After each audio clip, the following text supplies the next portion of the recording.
Hello friends, આજે ફરારી ખીચડી તૈયાર કરી લઈશું. તેના માટે 3 સ્પૂન તેલ લીધું છે. ત્યારબાદ તીખાસ માટે 3 થી 4 મરચાં એડ કર્યા છે અને 1 મુઠ્ઠી સિંગદાણા લીધા છે, તેને એડ કરી દીધા છે.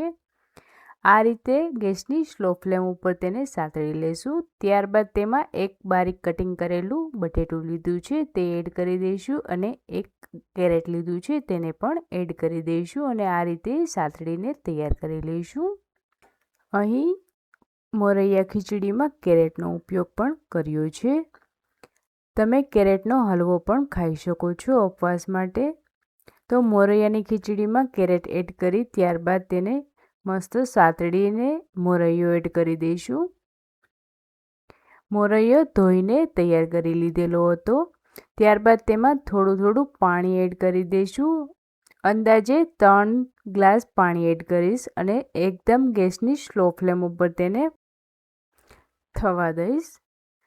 ત્યારબાદ તેમાં 1 સ્પૂન નમક નાખી દઈશું, યાની કે સ્વાદ અનુસાર નમક નાખી દઈશું અને મરી પાવડર લીધો છે 1 ચપટી, તેને એડ કરી દઈશું ને ફરીથી તેને હલાવીને આ રીતે થવા દઈશું.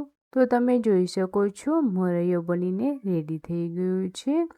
ગેસની સ્લો ફ્લેમ ઉપર તેને કરીશું તો એકદમ મસ્ત મોરૈયો બનીને તૈયાર થઈ જશે.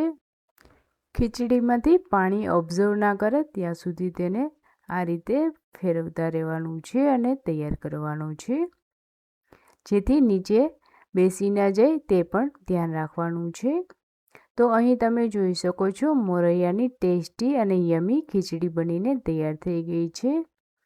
તો ફ્રેન્ડ્સ, મારો વિડીયો પસંદ આવે તો મને કમેન્ટ બોક્સમાં ફરીથી જણાવજો. હું નવા અંદાજે અને નવી રીતે હું ફરીથી શેર કરીશ મારો વિડીયો. તો ત્યારબાદ હવે તેને ગરમા ગરમ સર્વ કરીને ખાઈ લઈશું. આ રીતે રેસીપી જોવા માટે મારા વિડીયોને સબસ્ક્રાઈબ કરવાનું બિલકુલ ના ભૂલશો. લાઈક અને શેર કરવાનું તો બિલકુલ ના ભૂલશો. તો ફરીથી મળીશું નવા વિડીયો સાથે. Thank you.